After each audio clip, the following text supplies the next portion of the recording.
കൈക്കൂലി വാങ്ങുന്നതിനിടെ നഗരസഭാ ക്ലർക്ക് വിജിലൻസിന്റെ പിടിയിൽ. കൊച്ചി നഗരസഭയുടെ പള്ളുരുത്തി സോണൽ റവന്യൂ വിഭാഗത്തിലെ ക്ലർക്ക് എസ് പ്രകാശാണ് പിടിയിലായത്.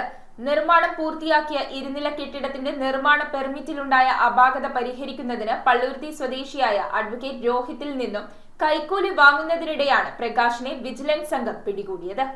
കൈക്കൂലി വാങ്ങുന്നതിനിടെ നഗരസഭാ ഓഫീസിലെ ക്ലർക്ക് വിജിലൻസിന്റെ പിടിയിലായി. കൊച്ചി നഗരസഭയുടെ പള്ളുരുത്തി സോണൽ റവന്യൂ വിഭാഗത്തിലെ ക്ലർക്ക് എസ് പ്രകാശാണ് വിജിലൻസിന്റെ പിടിയിലായത്. തിരുവനന്തപുരം പാറശാല സ്വദേശിയായ പ്രകാശ് നിർമ്മാണം പൂർത്തിയാക്കിയ ഇരുനില കെട്ടിടത്തിന്റെ നിർമ്മാണ പെർമിറ്റിലുണ്ടായ അപാകത പരിഹരിക്കുന്നതിന് പള്ളുരുത്തി സ്വദേശിയായ അഡ്വക്കേറ്റ് രോഹിത് എന്ന വ്യക്തിയിൽ നിന്ന് 2 ലക്ഷം രൂപ കൈക്കൂലി ആവശ്യപ്പെട്ടതായി പരാതി ലഭിച്ചിരുന്നു. കൈക്കൂലി നൽകുന്നതിനുള്ള ആദ്യഘട്ടമായി 50,000 രൂപ ആവശ്യപ്പെട്ടപ്പോൾ പരാതിക്കാരൻ 25,000 രൂപ നൽകാമെന്ന് അറിയിക്കുകയായിരുന്നു. പിന്നാലെ ഈ വിവരം പരാതിക്കാരൻ വിജിലൻസിന് കൈമാറുകയും ചെയ്തു. വിജിലൻസ് ഉദ്യോഗസ്ഥർ ഫിനോഫ്തലിൻ പൗഡർ പുരട്ടിയ നോട്ടുകൾ പരാതിക്കാരന് നൽകുകയും പരാതിക്കാരനിൽ നിന്നും പ്രകാശ് പണം സ്വീകരിക്കുന്നതിനിടെ വിജിലൻസ് സംഘം പിടികൂടുകയുമായിരുന്നു. Ernakulam central range SP PN Ramesh Kumar IPSന്റെ നിർദ്ദേശപ്രകാരം എറണാകുളം വിജിലൻസ് യൂണിറ്റിലെ DYSPമാരായ KA തോമസ്, G സുനിൽകുമാർ എന്നിവരുടെ നേതൃത്വത്തിൽ ഇൻസ്പെക്ടർമാരായ R മധു, M മനു, ഫിറോസ് NA, അനൂപ് എന്നിവർ ചേർന്നാണ്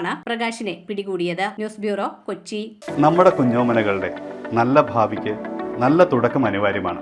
അതിനായി ഞാൻ നിർദ്ദേശിക്കുന്നു സാൻഫോർഡ്. 13 വർഷത്തെ സക്സസ്ഫുൾ ജേർണി, 250-ലേറെ ബ്രാഞ്ചുകൾ, truly international, the UK concept pre school.